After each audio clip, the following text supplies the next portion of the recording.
It's Friday, January 16th, 2026. It's a Friday 5-pack, including radio silence almost on Iran all of a sudden, and Ask Her, Tell Me Anything. That's coming up next on the AM Update. Well, thank you for making it through yet another week with me here on the AM Update. I appreciate each and every one of you for listening. And if you do enjoy the AM Update, which, you keep coming back, all a couple thousand of you or so, thereabouts, you must enjoy it on some level, or maybe you just hate yourself. If you hate yourself and this helps you do that, then give me a 5-star review. If you love this and you love yourself, give me a 5-star review as well. Let's get right to it. A Friday 5-pack of stories. Relative radio silence on the topic of Iran the last 24, 36 hours or so. Of course, we had the story yesterday about President Trump kind of doing an about face on the issue of Iran, saying, hey, we got confirmation they're not going to do any hangings.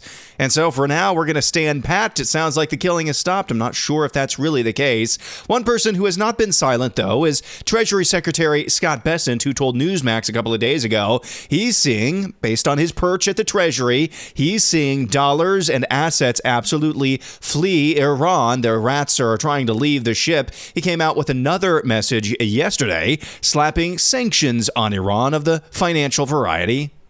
My message today is to the Iranian leadership on behalf of the people of Iran who cannot speak for themselves.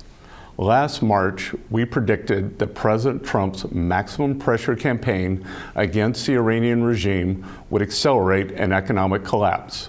Since then, our sanctions efforts have been effective in slashing oil exports and cutting revenue. The currency and living conditions are in freefall. The early warning signs are already flashing in the Iranian economy. The regime continues to egregiously mismanage its economic resources with additional subsidies and price controls. The central bank is broke and printing money. Hyperinflation is next. Rather than building a prosperous Iran, the regime has chosen to squander what remains of the nation's oil revenues on nuclear weapons development, missiles, and terrorist proxies around the world. Civilians are rightly protesting mismanagement and economic collapse. President Trump stands with the people of Iran and has ordered Treasury to sanction members of the regime. Iran's leaders have brutally responded to peaceful demonstrations with violence, from mass shootings in the street to attacks on wounded victims in hospitals. So there is Treasury Secretary Scott Bessent announcing even more sanctions against specific Iranian leadership posts. So maybe that's the play here. You kind of start putting some pieces together. Stories that we even had, at least in passing, on the AM Update this week. This is a story that we did not have. The central bank collapsing in Iran. I didn't really include that story. I saw that the other day, but there's Treasury Secretary Bessent confirming it. The central bank has collapsed. The currency is in a free fall. Hyperinflation is already there in Iran. And now one of their key, what they maybe viewed as an ally, the Wall Street Journal, as I mentioned this week, Wall Street Journal reporting that China is basically saying, not so fast, my friend, or amigo. So maybe that's the play here. Because if you don't have any sort of an economy, and when you reach hyperinflation, you just don't have an economy. It really doesn't matter how many guns you have, how many bullets you have for those guns, and how many protesters are in front of those bullets and those guns. If you have no economy, you don't have a country. You don't. So maybe the play here is to wait this out even longer. Unfortunately, that means more carnage and lives lost. President Trump and the White House administration as a whole made a big hullabaloo about this, the new Trump plan for health care. Today, I'm thrilled to announce my plan to lower health care prices for all Americans and truly make health care affordable again. We're doing things that nobody's ever been able to do. We're calling it the Great Health Care Plan. Instead of putting the needs of big corporations and special interests first, our plan finally puts you first and puts more money in your pocket. President Trump goes into more detail about what his plan is for health care. Central to the messaging, at least with this plan, is what you just heard him end with there, holding big insurance companies accountable. Create the plain English insurance standard is one of the pitches. publishing costs, transparency, things of that nature. Another part of this plan is to lower insurance premiums by giving money directly to the American people. Wants to lower drug prices by making more drugs available over the counter. And also some efforts that they've embarked on over the White House and HHS to slash prescription drugs prices.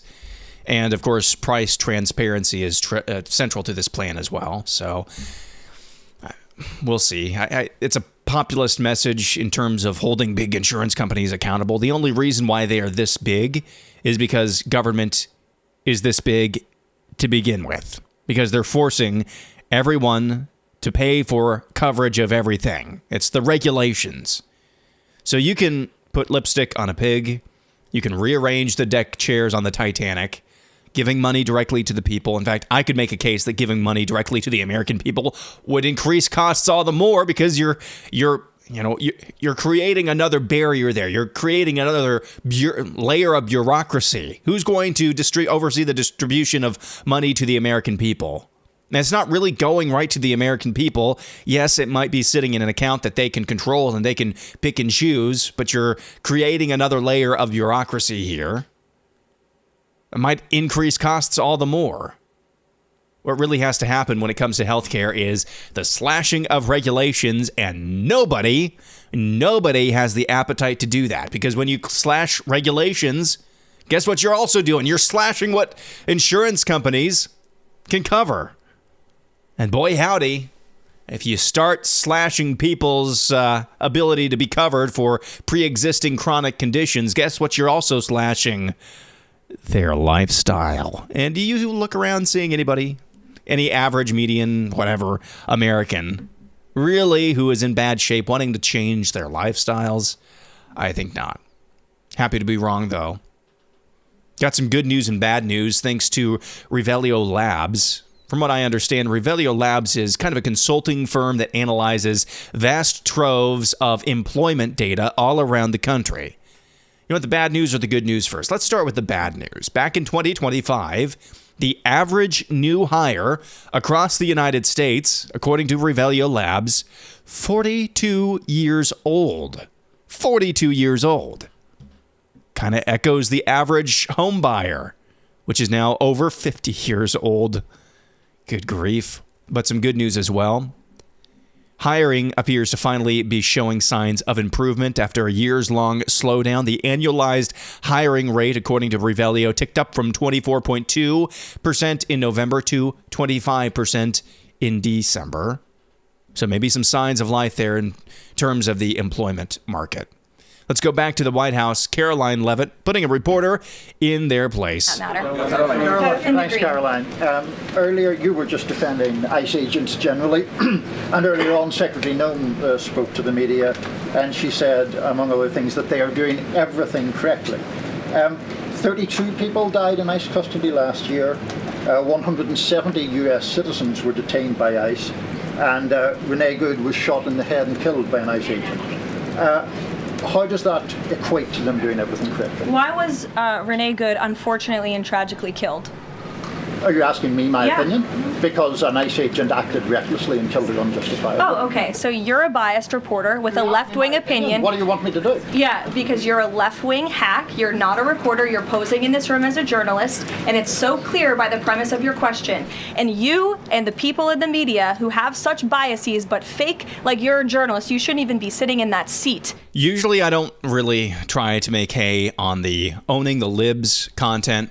But I think this is instructive, what you just heard there from White House Press Secretary Karoline Leavitt. This is how you should respond to people like that. Dismissiveness with a side of contempt. Because she's absolutely right. That's not a journalist. That is an activist, and they shouldn't even be sitting in the White House press briefing room. She turned the question around on him. Why was Renee Good in the position to begin with?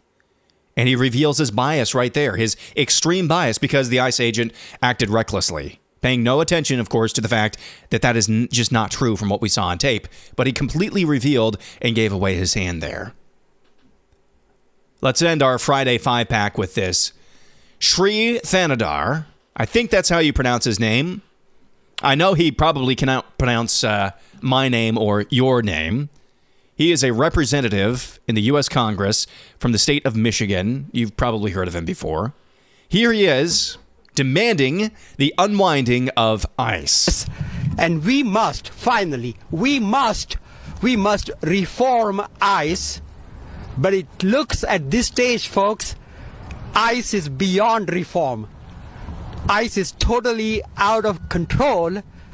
And this week, I intend to introduce a bill to abolish ICE. We need to make ICE go away.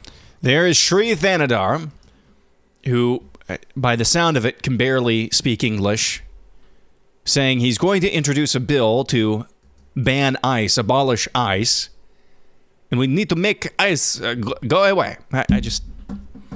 I know my accents are cringy. I get it, but it kind of makes my blood boil that somebody who can barely speak English is elected as a representative of the people of this country. Then again, given how brain damaged much of Congress is, it's a mere miracle that most of Congress can speak English. But ching. When we come back, it's your opportunity to ask or tell me anything. Ask me any question you want. Tell me any news story you think needs covered. We'll get to those coming up next.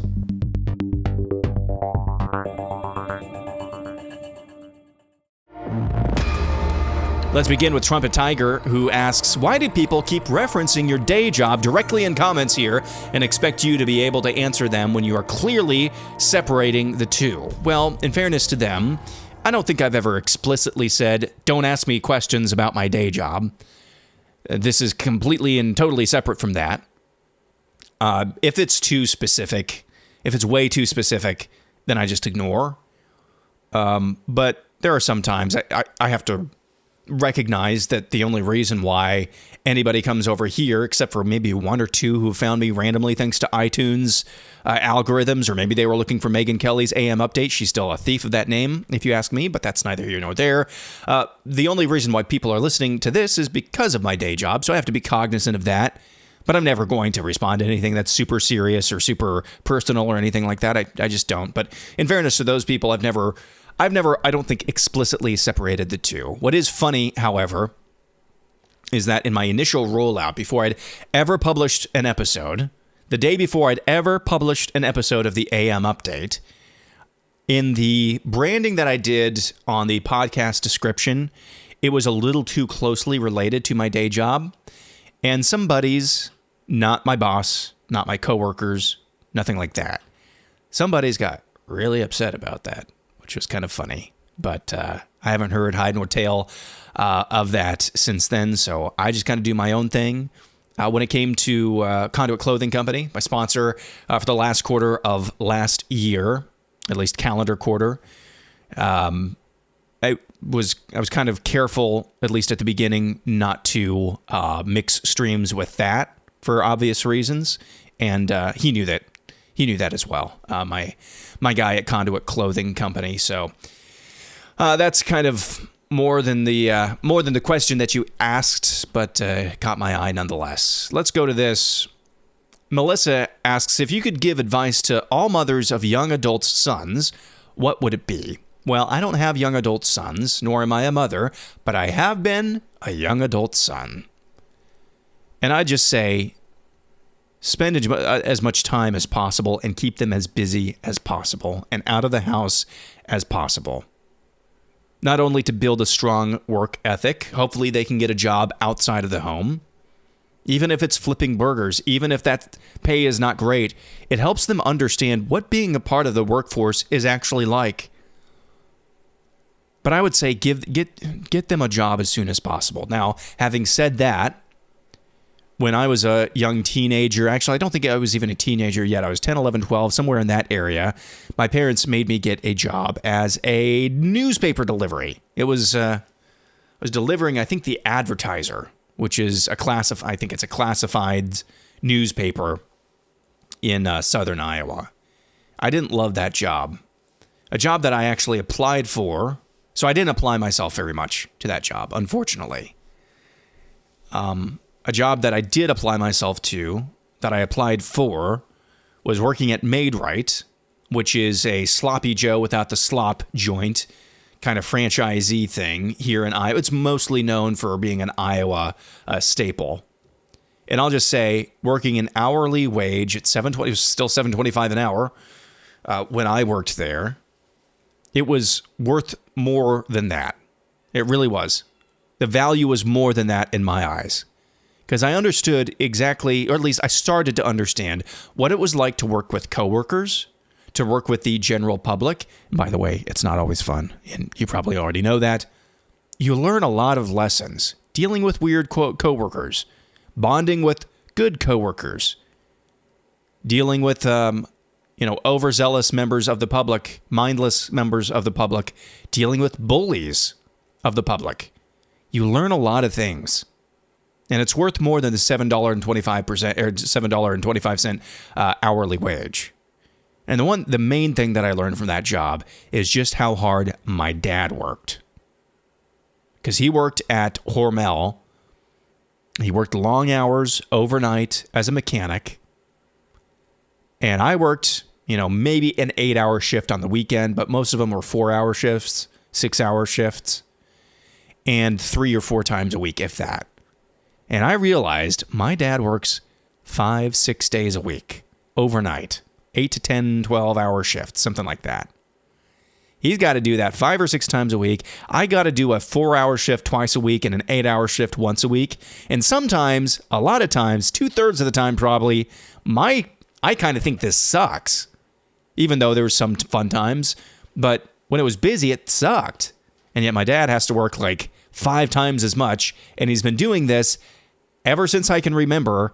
And he's never really complained. You learn things like that. You just get a perspective on life. So my main piece of advice, depending on where you live, the age is 14 when you can get out of the house and get a job. Get them out of the house. Get them an hourly job. Encourage them to do so. Forcing them to do so, that's going to be a different matter. But do whatever you can to encourage them to make that hourly wage. And then there's other lessons like, inevitably, the first 2 weeks that they work, they're going to be adding up, hey, I worked 15 hours this week, 17 hours this week. So that's, 32 hours total for the pay period.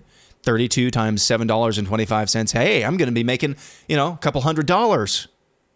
And then they get their first paycheck and it's less than what they were expecting. Those are some good conversations to have as well that you can have at a very formative time in their life. So that answer was longer than I expected it to be, intended it to be, but that's my main piece of advice. Get them out of the house as much as you possibly can and encourage them in what they're doing to stay busy and be industrious. Encourage that industriousness. Hopefully they have it in them. I've got somebody in my extended family who I was worried about. I didn't think he was that industrious or really looking forward to some of the accoutrements of coming of age. But he's working 2 jobs now. He drives himself around. And I think if you don't see that in your young man, maybe you'd be surprised if you give them a little bit of independence, as long as that independence is tied to responsibility as well. You might be surprised what you see. Let's go to James. Do you think more people stay silent about obvious fraud because they're afraid of the personal, professional, or even physical consequences of crossing the left, which is shown it'll destroy and end lives to maintain power? I'm sure that's part of it, but probably the more Occam's razor likely explanation here is that they're in on it on some level. Whether they're benefiting from a political gain, monetary gain, in-group gain. The fraud is so vast, you have to start entertaining those possibilities as well, that it's not always just the direct threat of violence. It's fashionable, I might say, to aid and abet, indulge in fraud. I think you have to start entertaining some maybe less obvious reasons why people are staying silent or do stay silent about fraud. Remember, the left has a vast patronage network. In fact, I would say it doesn't have a vast patronage network. The left is a vast patronage network. It's kind of an augmentation of the old, Why does treason never prosper? Well, when treason prospers, none dare call it treason. Why does fraud never prosper? Because when fraud prospers, no one dare call it fraud. They're all in on this because it's all one big patronage network. They're paying their friends, of course, with the taxpayers' money, paying their friends, punishing their enemies. That is the whole ball game of how the left sees power. So that's a big part of it as well. Jake Evans asks, how do you pronounce Lamoni, Iowa? Stayed several times for work and still not sure. Also, where's a good place to eat? Well, that's my hometown, as you obviously know. That's kind of creepy. Good place to eat in Lamoni? Made Right. Just had this conversation. Go eat at the Made Right. Might as well. There's also the Linden Street Coffee House. I don't think they serve full meals. We've got a Subway and Pizza Hut too. So, yeah, there's that. Used to be a restaurant across the street from the Come and Go there called Quilt Country. That was a pretty good place to eat. I still think there's maybe a restaurant at the Sale Barn as well. Kind of some home cooking comfort food at the Sale Barn. But other than that, it's kind of slim pickings for restaurants in Lamoni. Although I will say, I should not forget this. Pizza Shack has some really good pizza. Pizza Shack in Lamoni has some really good pizza. So actually, I would, if you're not going to eat at Made Right, eat at the Pizza Shack. That Made Right is different. Okay, I think it's a franchisee location, so there's a lot more. No, it's actually a chain location. It used to be anyway. It used to be part of the corporate structure. You can get a lot more at Made Right than just the Sloppy Joe loose meat sandwich. There's a lot more to choose from there. But Pizza Shack is a good place to eat too. Let's go to this one. Maybe a quick news story. Jim, always good for updates from the Wolverine state.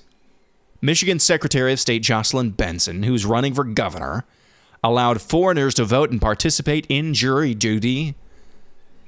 From the Midwesterner, Macomb County Clerk Anthony Ferlini is sounding the alarm that non-citizens in the state's jury pools and voter registration database exposing serious weaknesses in Secretary of State Jocelyn Benson's office.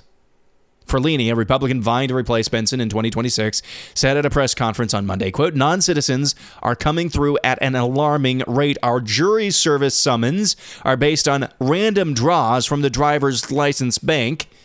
Frequently, non-citizens slip through because citizenship was not flagged in the Secretary of State database. Why am I not surprised? And Jim, thank you, Jim Stocker, always good for updates from the Wolverine state in Michigan. I know you're not surprised either.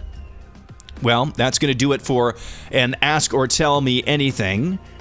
Great hearing from all of you again. Thanks for hanging out with me again this week on the AM Update. Back tomorrow with more No Sucks Saturday, Weekend Review on Sunday, fresh AM Update on Monday. Have a good one.